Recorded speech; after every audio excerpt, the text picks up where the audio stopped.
Mapan wonten ing sanggar pamujan negari Ngawarta nuju hari Sukra kasih Prabu Puntadewa Raden Werkudara Raden Arjuna miwah kembar dahat manekung puja brata wonten ing sanggar pamujan kalenggahan mangke sampun pikantuk sabta hari semedi maladining meminta nugrahaning Jawata labet para Pandhawa dahat mriyatosaken dhateng sedanipun ingkang Rama Prabu Pandhu Dewanata miwah kang Ibu Dewi Madrim ingkang nandhang bebenduning Jawata den papanaken ing Yamaniloka yekti kenceng tekate Sang Pandhu Tanaya tanedya jugar ngeni rasa brata semedi maladining yen to durung antuk palimarmaning Jawata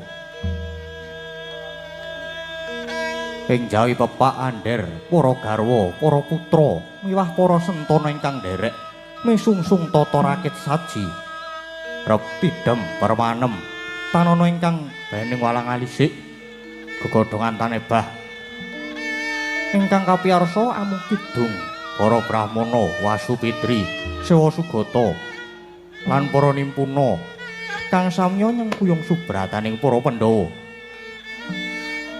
pocap titi wanci sang nata kepareng jugar Yenira Semedi murani barasa imbal gantiya kelawan wara kadang dadi mangkono panglucitaning driya ingkang dering kawedharing lisan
Sri Tinon ing wasewakan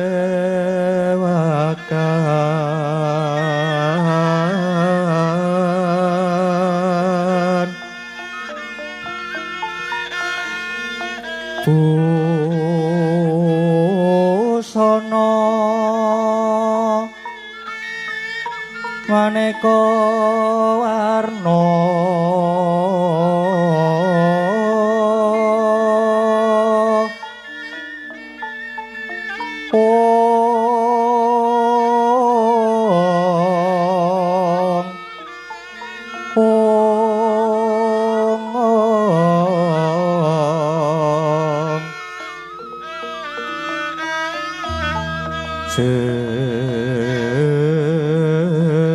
Pak Puspiteng Udyana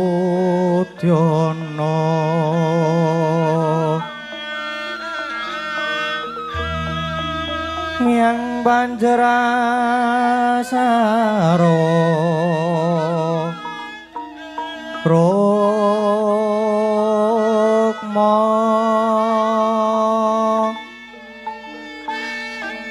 Renggeng manik Nara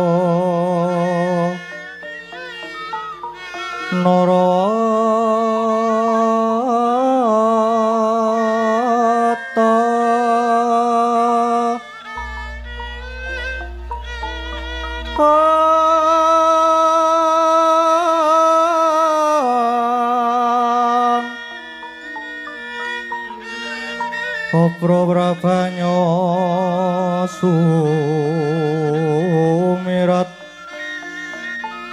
Opro Prabanyo kang sumirat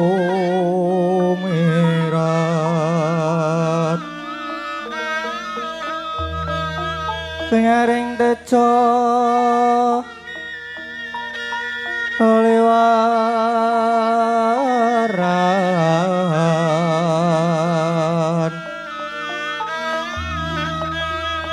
ler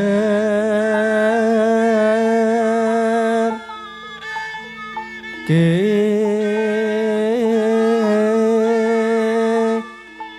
lat sisiring dadet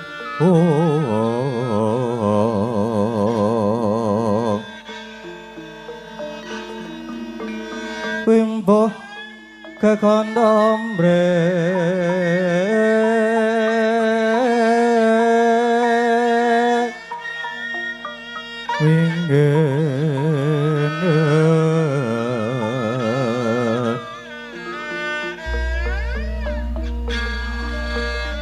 Katiuping maruta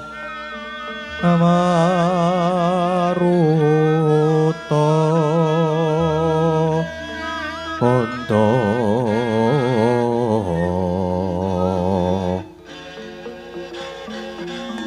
sawaran mangambar kungas ngepeke madyaning pasewakan tandya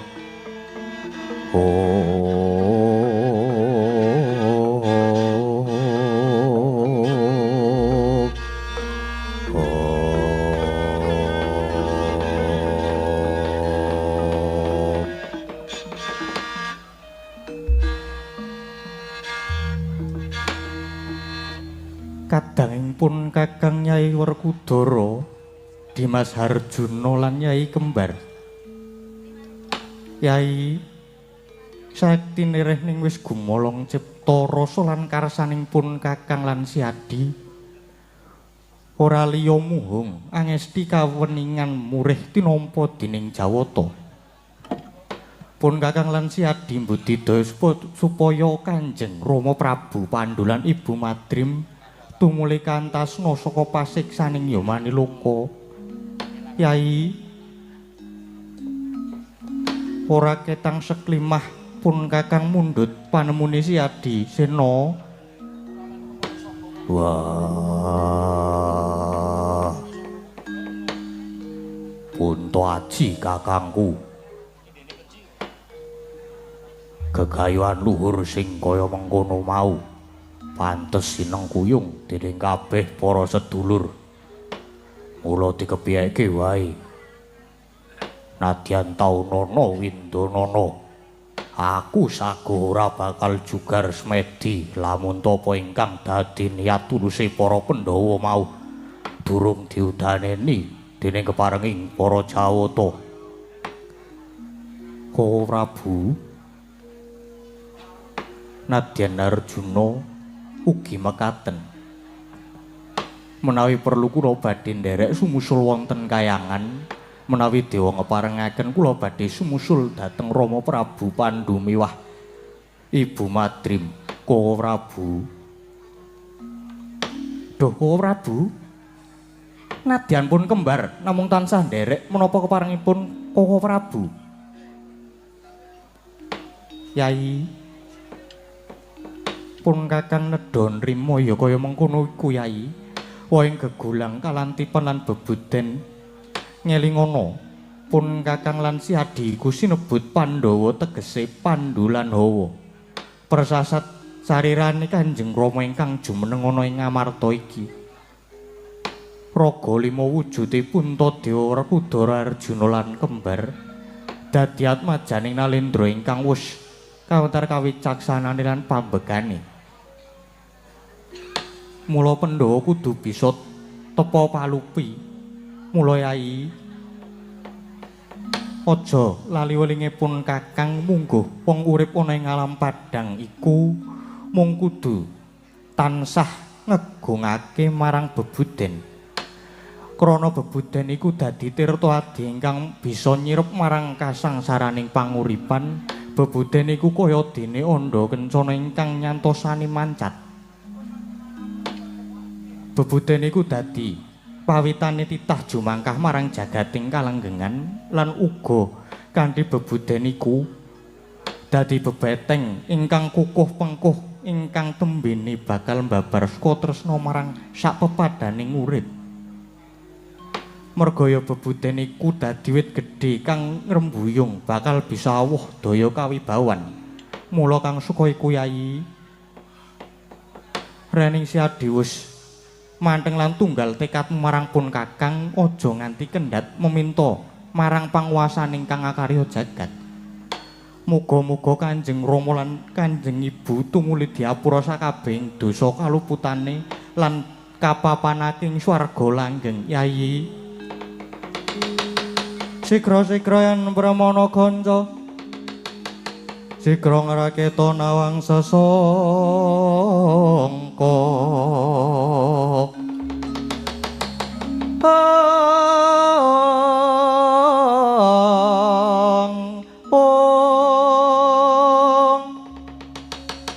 goyang lenggahing Sri Nalendra ambek marwa sing sang katriku mulung mangrempak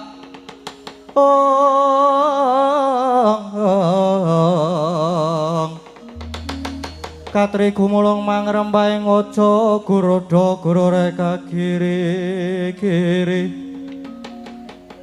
guruda guru reka giri-giri kumregut magut mangajab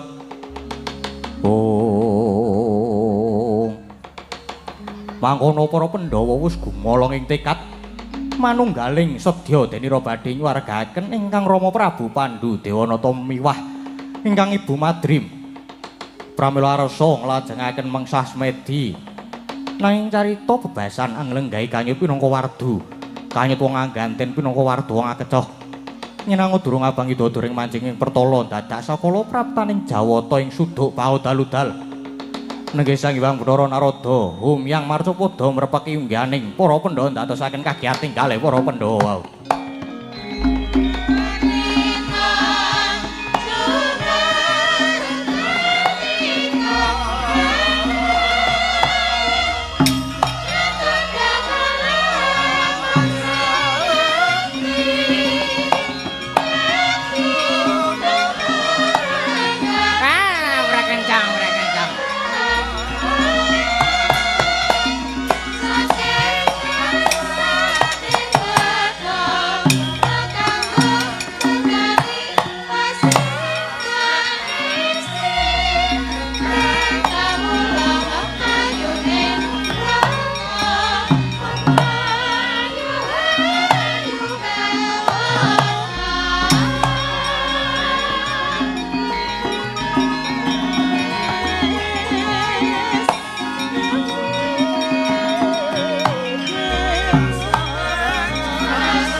Kanjrenggang Puspitorum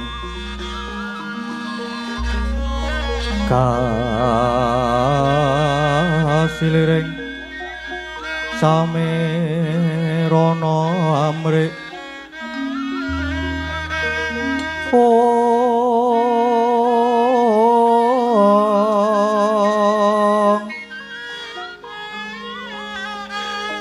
sekar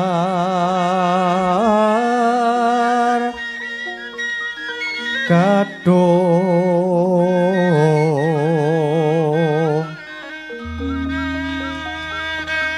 ko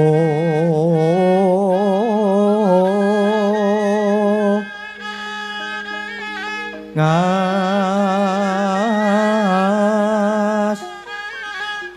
kandanyo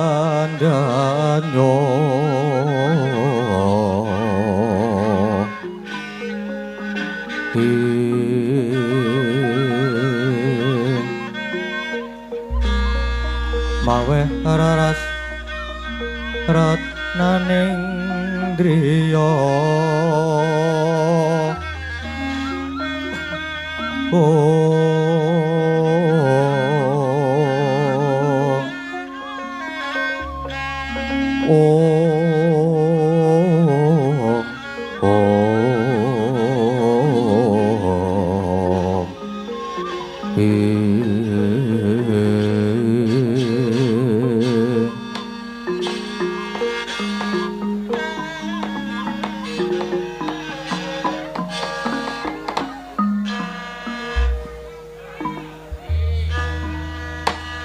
Duh pukulun jimat pepunden kula sarau paduka ingkang wayah pun punta ngaturaken sumengkeming pangabekti mugi kunjuk wonten ngarsa paduka Hyang Adi Pukulun.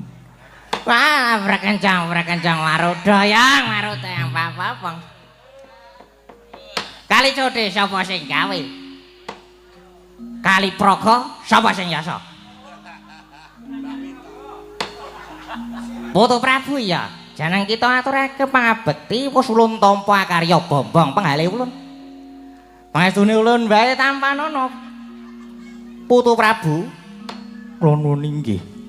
Kapundhing mestaka mugi ndadosna jimat paripih dayanana ing kanugrahan dhateng ingkang wayah.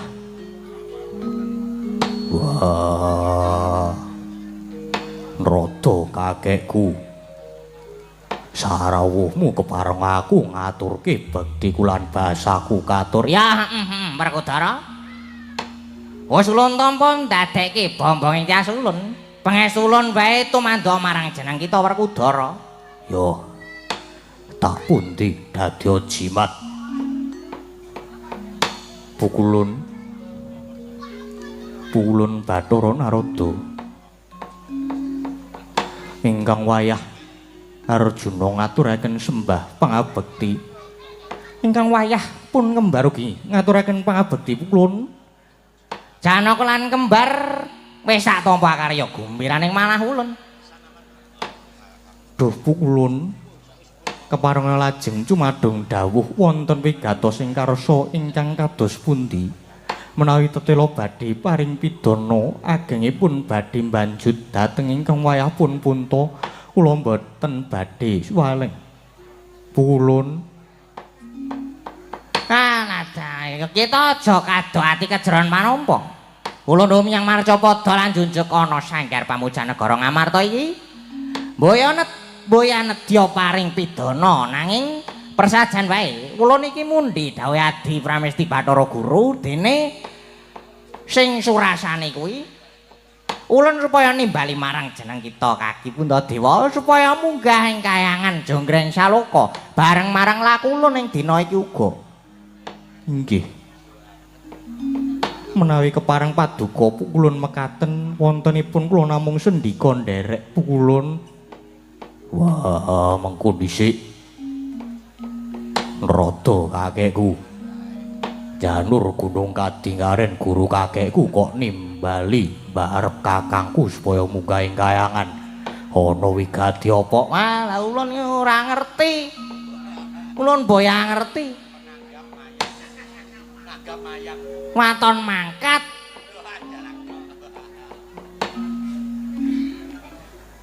Ora wurung iki mengko dadi perkara ning yen ulun wedharake kok nyatane kedadane kaya mengkono.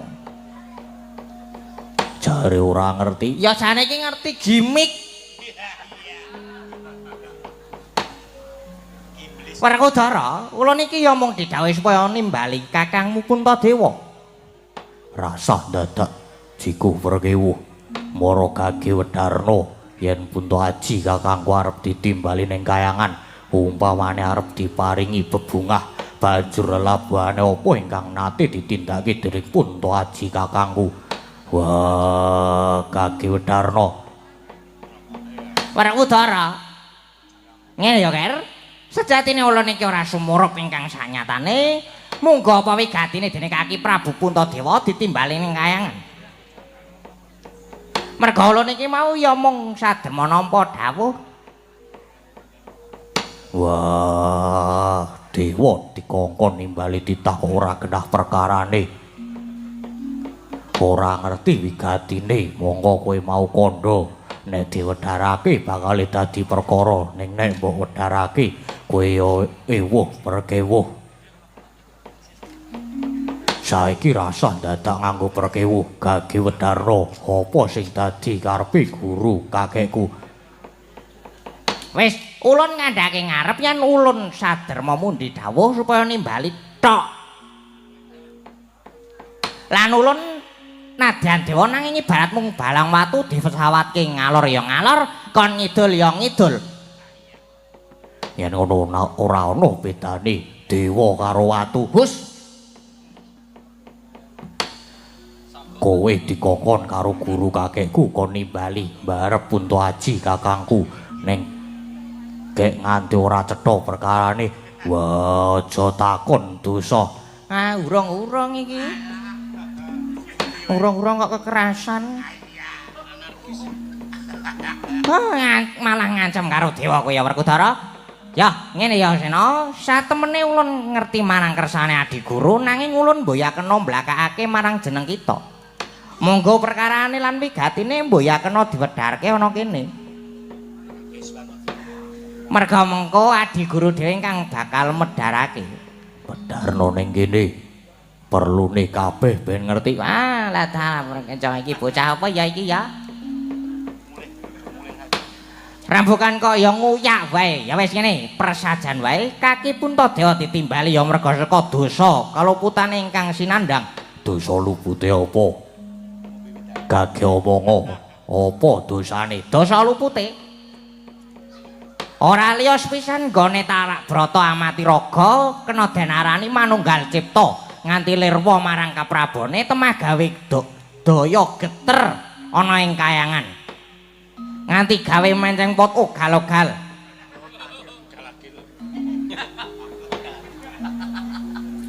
Piye? Pot ugal-ugal Galagil. oh wis ganti. Sesuk tanduri jati menampuh.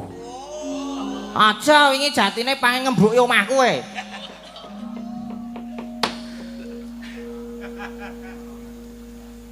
Lah dalah. Wow, ora dewa tak tapuk. Get-gete wong.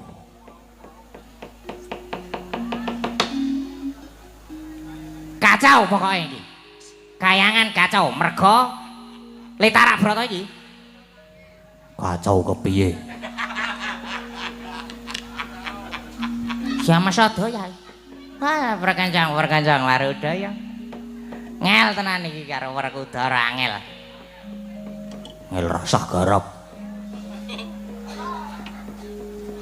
Ah, ulun makayangan Mengko ndak lakone rampung. Aja bali kayangan sik. Wah, kowe bali lakone mbuh kepiye? Ah ya. Ayo.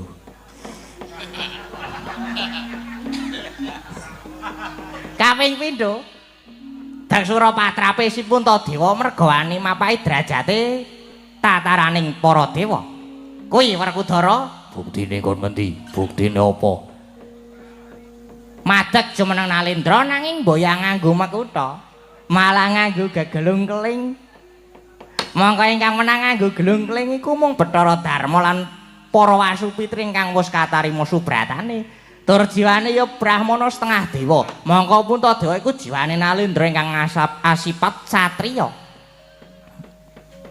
Lah kuwi dianggep deksura patrape. Wah, biyen-biyen dawuh apa? Bang. Nalika Puntahaji dadi ratu ngrenggani negara Ngamarta. Gajeke dewa ingkang nekseni nanging napa? Saiki ngungkih perkara iki biyen ewuh apa?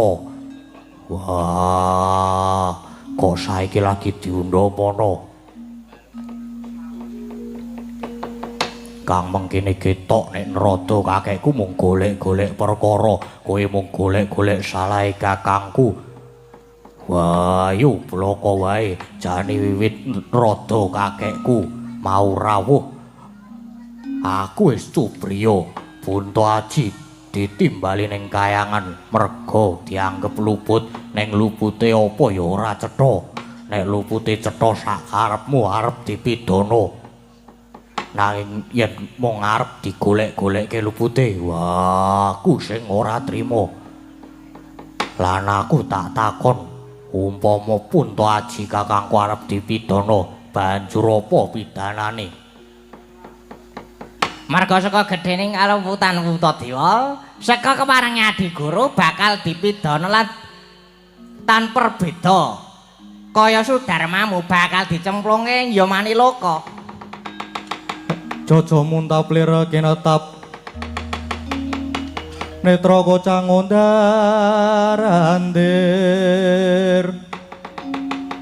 hidupnya mangala cakra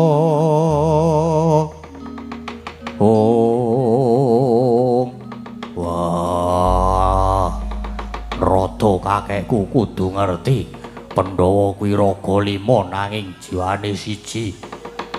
Wah, mula kowe mau kandha yen to Puntahaji kakangku bakal dicemplungke ning Yomani. Werkudara sing ora trima. Loh. Lah sebabe apa Werkudara ora trima? Aku wis kandha. Pandhawa kuwi raga 5 jiwa siji lan kaya dinindok saptarangan. Mula gandeng rada medhun ning kene iki mung dadi wakile guru kakekku. Semono uga Puntahaji kakangku nggone arep dijak munggah ning kayangan ya kudu diwakili. Lah arep diwakili karo sapa? Aku, wakile aku Werkudara sing dadi wakil. Pukulun boten namung Kang Mas Werkudara, nanging Arjuna inggih dados wakil. Kula inggih sagah dados wakil. Kula inggih sagah dados wakil. Pukulun. Kowe krungu dhewe. Ora mung Werkudara nanging Janaka lan kembar uga saguh dadi wakil. Tegese Puntahaji kakangku diwakili sedulure papat kuwi wis sah. Mula ayo kake adepno Pukulun Bathara Guru. Tak adepane mengko yen ana apa-apa tak tanggunge. Wah, iki yo pahit iki. Sing arep napa pau kuman iki Puntadewa lah kok malah kita bocah papat sing arep makili. Nek oleh yo wong papat iki sing munggah ning kayangan. Nek yen ora oleh diwakili malah sisan Pandhawa 5 ora munggah kayangan. Sena gandeng iki sing nandhang kluputan pun Kakang. Mula aku wae sing sowan ana ing kayangan. Ora. Iki perkarane ora cetha. Tegese diomong arep golek-golek perkara, mula rada kakekku. Wah, oleh ora oleh. Pandhawa papat ingkang kudu munggah ning kayangan makili Puntahaji kakangku. Lah, piye Putu Prabu Punta? Inggih. Yen mekaten kula sumanggaken Pukulung ya. Ya wis. Yen ngono Pandhawa papat ya kadang-kadang kita ulun nganti munggah ning kayangan. Dadi wakil kita babar pisan ulun minta pamit ya, Nger. Nedya makayangan maneh nganti kadang kita papat. Nggih Pukulun. Sembah kula miring jengkar paduka. Ya Werkudara genggal pamit. Wah, Puntahaji kakangku. Aku njaluk pamit munggah ning kayangan dadi wakilmu. Ya Di Surtiti ngati-ati. Aja ninggal duga lan prayoga Kowe Prabu.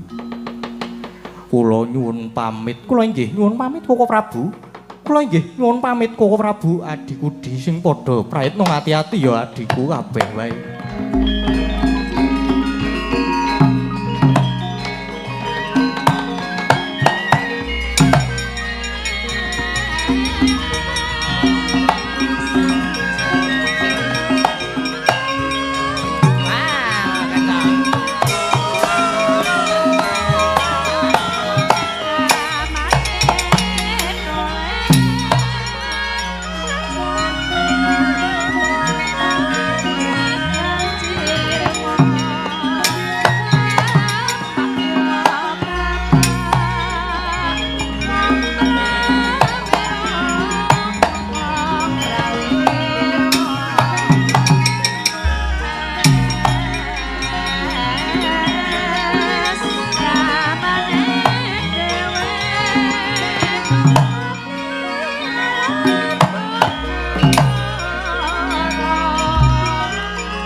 Sampun bidal Pandhawa sekawan lampah panglimunan umiring Bathara Narada najan Rina Satanana janma kang uninga parandinana titah ingkang mlajal saking sela-selaning garu nenggih garwa Prameswari Dewi Drupadi sawetawis Sang Dewi Drupadi nadyan lamat-lamat mireng pirembaganing para Pandhawa bilih sedya den banjur Dewa Mila Sang Dewi sigra manjing sanggar palanggatan ngrungkepi pepadaning Sang Nata sarwi ananging sesengguhan kaulas harsa anggung taruna.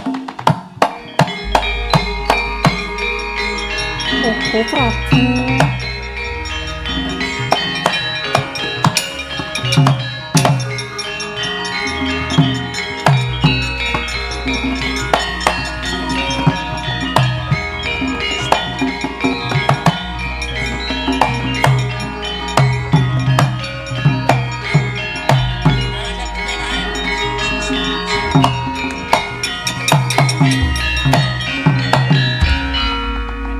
Ratu Yai Drupadi pira yai ngrungkepi pepadaning pun kakang sesengguhan nggonira nangis nganti daleweran waspamu ana ngapa solah selagamu semurengu apa kleru tumindakipun kakang mara gage maturana apa Yai Ratu sinuwun astunipun paduka menika nalendra ingkang titing pamawas luhur bebutenipun nanging menapa paduka boten nenget menawi kalungguhan kawibawan paduka menika inggih awit saking setya bektine miwah panginyengkuyungipun para kadang paduka Pandhawa sinuwun kasetyanipun kadang paduka ngantepi jiwa kasatriyanipun ngantos ing mangke lila legawa pinanjuting dewa pinangka korban kaluhuran paduka anggenipun tansah ngeman dhateng sederek sepuh lajeng menapa pedahipun paduka nyakra atimbau dendha menawi boten tinenggan dening para kadang Pandhawa menawi boten tinenggan dening para kadang Pandhawa ateges anggen paduka ngenyam kamukten tuwin nglenggahi kawibawan menika ancak-ancik dhateng kasangsananing para kadang Pandhawa sinuwun.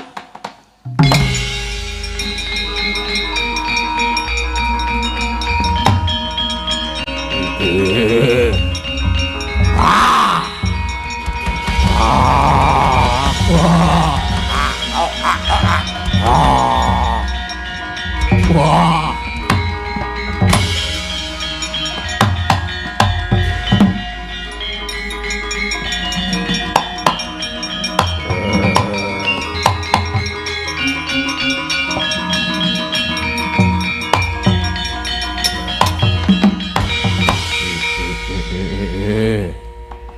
Tujune aku mbok elingke Drupadi wala dalah. Umpama jagat iki ana wong wadon genep loro telu kaya Drupadi iki tak kira jagat bakal tentrem. Drupadi kowe manggono ning wadukku. Ayo takjak munggah ning kayangan. Wah, dewa-dewa. Orang wali dulur-dulurku kayangan tak obrak-abrik.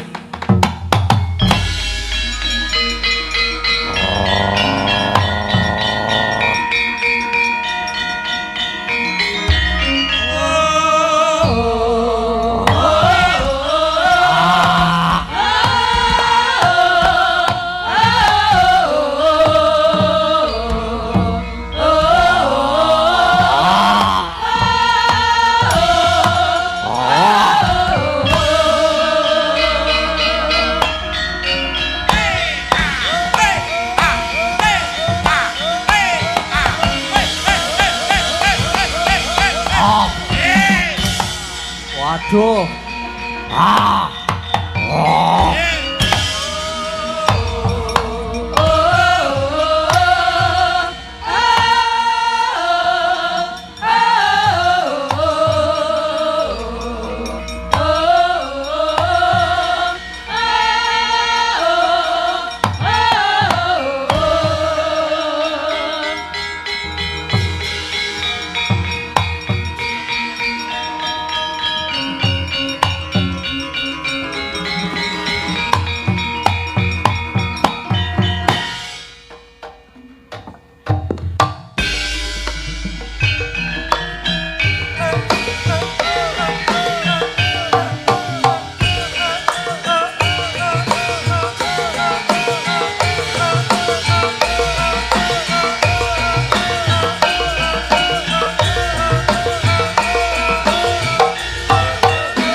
bulan, Nduk. Iya, Mak. Ya ampun esuk-esuk ngetokke buta gedhe. Ora apa-apa arang yo lakoni kaya ngono kuwi. Sore-sore ding kok esuke treh wis ameh bubar. Ah wis bubar wae ya. Aja, Mak. Suwane ndi iki, Mak? Malah meng krang omah. Aku ya sok lewat kene iki nek mangkat sekolah ben ora polisi. Hus. Monggo ndak dijagani dalane kene aja. Ampun nggih. Niki sowan teng pundi niki Kemusuk Kidul. Sedayu. Ngono, Mak. Nduk. Kaya ngono kuwi. Acarane Wayangan. ora. Kok sowan mrene iki mergo Ya merga dikon mayang. Kepiye to? Ora, merga apa jenenge iki ulang tahun. sapa sing ulang tahun? Channel Dalang Sena sing kaping pira 5? 5. Ngono, Mak, wis 5 tahun. Wis 5 tahun channel Dalang Sena streaming iki madeg. Ya, Mak, pajan jos temenanan. Saiki apa jenengane? Krune Dalang Sena gaul-gaul ya, Mak. Gaul-gaul. Iki mau sik neng tanganku iki mau sore mau wis live TikTok. Potongane gondes wis kaya selebor miu kae lho, Mak. Ya ora kaya kuwi mulet. Mulet ki apa Potongan, mulet ki yang mulet pasti kesantet kae lho. kepelet, Pak. Ki apa jenenge ki ya dihadiri oleh bintang tamu idolaku selamanya, Mbak Mimin dan Mbak Apri. Nek sing sitoke iki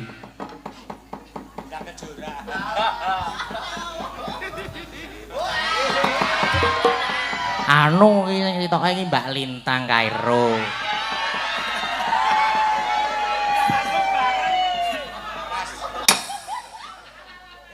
oh saka Kediri ado-ado ya, Mak. Ngado-ado lho iki. Bubur apa? Apa es buah?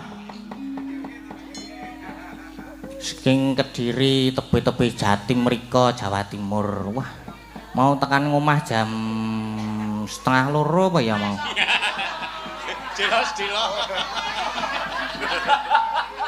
Ora maksudnya anu mau lho. Tekan kene iki mau jam kok 1:30 kawanen neh. Gamelane rung dusunge mau 1:30 iki. Mau tekan kene iki jam pira ya? Mau jam 6:30 iki aku dandan. 7:30. Oh jam 8 mau TV berarti. Cari orang. Kowe lah tak dandani sih. Apane? Ya aku dhewe maksudnya iki. Ayo saiki nganu sik, Mak. Apa jenengane? Wis bae sapa kae. Ayo kae sing ngrebabki kae. Aku dolan ning omahe iki kok. Ding. Sesuk Lintang nonton lho, Ding. Aku ya apa iya Ya ngono kuwi. Lah kok jebulane temenanan. Pokal gawene Om Kiswan, mengko nek ana apa-apa le tekan kene iki ngaku transport lho, Om. Wis kuwi tanggungane Om Kiswan. Aku ora melu-melu. Sesuk tak terke anu gampang. Mobil aku tak supiri wis, nganggur aku ki. Sesuk ki selo aku sesuk. Paling nyopir mabuk dhewe mengko. Kok gaya arep nyopir. Ngajar mobil apa? Sik masukan sing koplingan kae mumet dhewe aku malahan. Ayo sesuk kok nyupiri Pak Baron. Ngatene Pak Baron kesenengan. Lah kok Pak Baron sik ning buriku ki wis seneng banget kok mau. Lagi teko mau springas-springis. Ding. Ngono kae jare mau. Ayo nganu sik, Pak. Iki apa? Mumpung ana bintang tamu, mumpung ana Bunda Mimin karo Princess Apri. Karo sisan apa jenenge berdoa mengko nek wis dijumenengake. Ayo luwih becik dijumenengake mung ndak aku ndak selek kentekan bahan. Soale lali kabeh mau wis tak pikir mau iki. Dadi blok geseh tekan kene iki mingan.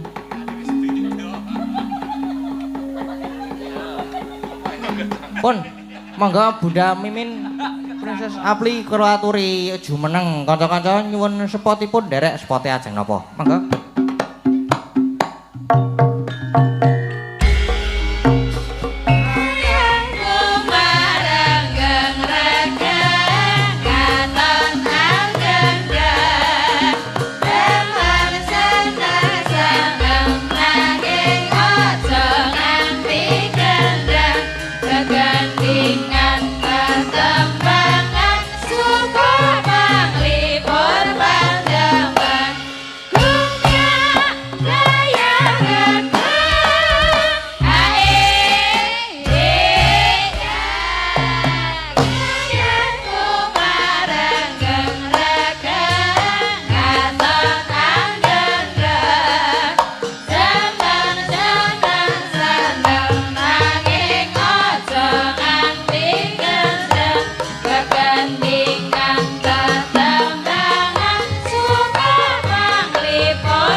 Mbak Linggo Macangi. Sugeng dalu Mbak Apri. Sugeng dalu nak lanang. Sugeng dalu. Ya ampun, kangen aku. Kangen karo Pak De. Heeh. Karo Bunda. Bunda. Yo nyatane lho. Aktole Gading ki jaman disupetke yo njaluke ditanggapke aku lho campur sari.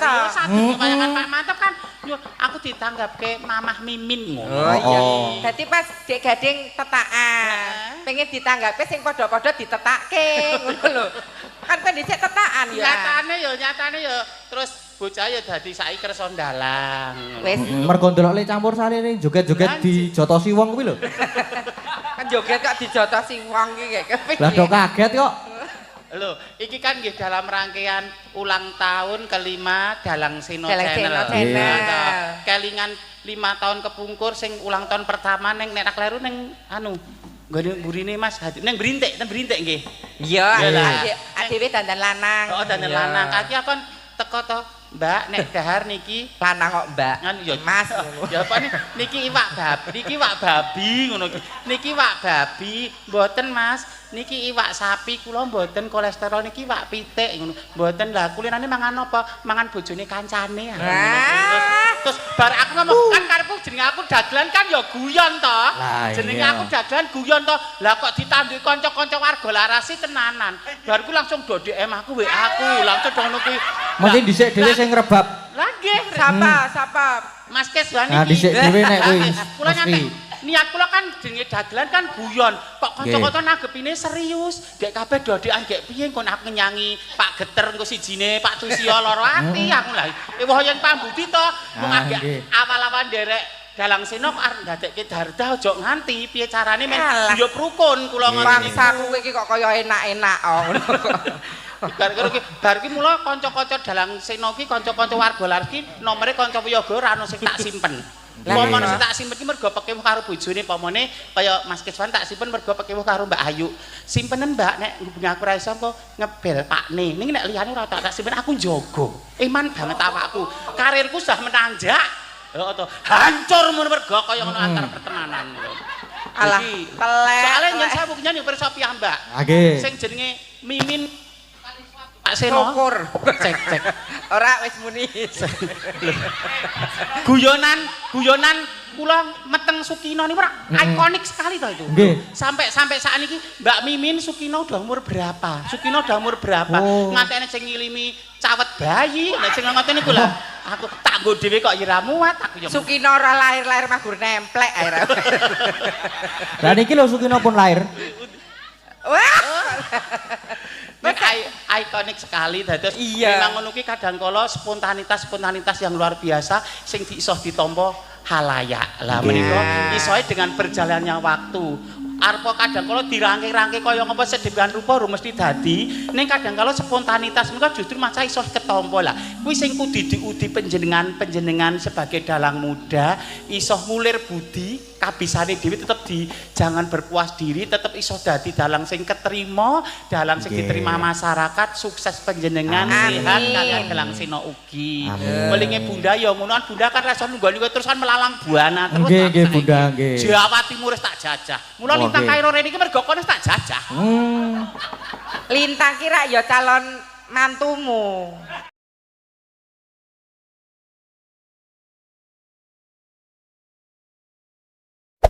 Hey there. Subscribe to my channel. And also press this bell icon.